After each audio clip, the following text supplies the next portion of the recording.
বিশৃঙ্খলা হয়েছে আমরা খোঁজ নিয়েছি, এটা তদন্তনাধীন আছে। দেখা গেছে এখানে জুলাই যোদ্ধাদের নামে কিছু সংখ্যক ছাত্র নামধারী, সেটা ইন্টারভিউতে আমি দেখেছি, কিছু সংখ্যক উচ্ছৃঙ্খল লোক ঢুকেছে, সেটা ফ্যাসিস্ট সরকারের ফ্যাসিস্ট বাহিনী বলে আমি মনে করি। এবং আওয়ামী ফ্যাসিস্ট বাহিনী যে এখনো সমস্ত জায়গায় এই বিভিন্ন ফাঁকফোঁক করে বিশৃঙ্খলা সৃষ্টি করার চেষ্টা করছে, সেটা গতকালকে দৃশ্যমান হয়েছে। এইখানে কোনো জুলাই যোদ্ধা, সঠিক কোনো জুলাই অভ্যুত্থানের সাথে জড়িত কোনো আমার মনে হয় কোনো সংগঠন অথবা কোনো ব্যক্তি জড়িত, তা হচ্ছে গণতান্ত্রিক সংস্কৃতির চর্চা, এটা অব্যাহত রাখা, যার যাত্রা শুরু হয়েছে গতকালকে জুলাই জাতীয় সনদ স্বাক্ষরের মধ্য দিয়ে।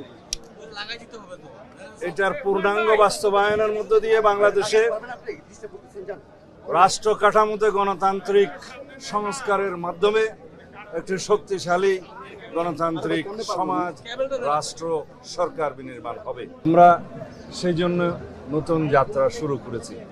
আমরা সবাইকে, সমগ্র জাতিকে, সকল জনগণকে আহ্বান জানাবো, ধৈর্য, সহনশীলতা, গণতান্ত্রিক সংস্কৃতি চর্চার মধ্য দিয়ে যেন আমরা এগিয়ে যাই। তাহলেই আমরা সত্যিকার অর্থে একটি কার্যকর, শক্তিশালী গণতান্ত্রিক রাষ্ট্র বিনির্মাণ করতে পারবো। আমাদের শহীদের আত্মত্যাগ এবং রক্তদান সফল হবে।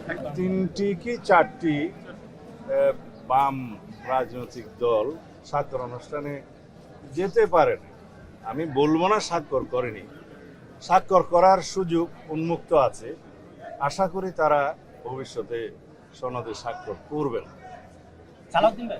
তাতে করে আমাদের আগামী নির্বাচনের জন্য এটা বড় কোনো প্রভাব ফেলবে না।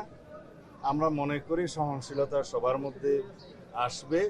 হয়তো তাদের কিছু দাবি দেওয়া আছে, সেটা সরকারের সাথে আলাপ আলোচনা করবে, এক পর্যায়ে তারাও জুলাই সনদে স্বাক্ষর করবে বলে আমরা বিশ্বাস করি। আর গণতন্ত্রের মধ্যে তো সবাই একমত হবে এমন তো নয়, সেটা উন্মুক্ত আছে, ভিন্ন মত থাকতেই পারে।